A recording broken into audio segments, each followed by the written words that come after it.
मोहम्मद सोहेल साहब, 2 दिन पहले तक हुकूमत कह रही थी कि पेट्रोल और डीज़ल की कीमतों में हम इजाफा नहीं करेंगे, और IMF से मुज़ाकरात नाकाम हुए, उसके फौरी बाद इनको ये इजाफा करना पड़ा। अगर ये पहले से ये इजाफा करके जाते तो इनको मुज़ाकरात में आसानी का भी सामना करना पड़ता, और जो सूरत हाल है शायद ये सूरत हाल ना होती।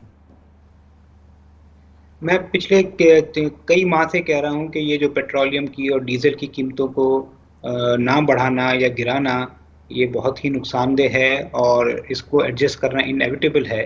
अब आपका सवाल रहा कि ये इन्होंने क्यों नहीं बढ़ाई थी। ये सारा आपको भी पता है, मुझे भी पता है, पिछली हुकूमत भी और इस हुकूमत ने भी सियासी मकासद के लिए इसको डिले किया और मुल्क का इससे बहुत नुकसान हुआ, क्योंकि गरीबों को, अमीरों को हुकूमत अपनी जेब से पैसे दे रही थी।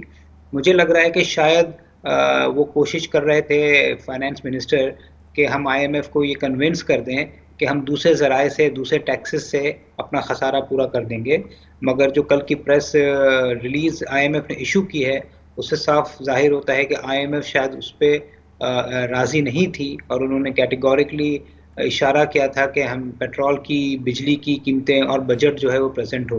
तो मेरे ख्याल में ये IMF की प्रायर एक्शंस हैं, बहुत सारी चीज़ें हुकूमत कर चुकी है।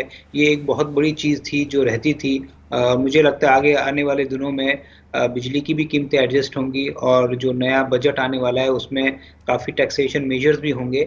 और अगर ये सब हो जाते हैं तो शायद फिर जाके जून में कि मिड में या एंड में IMF से पाकिस्तान का स्टाफ लेवल एग्रीमेंट के चांसेस बढ़ जाएं।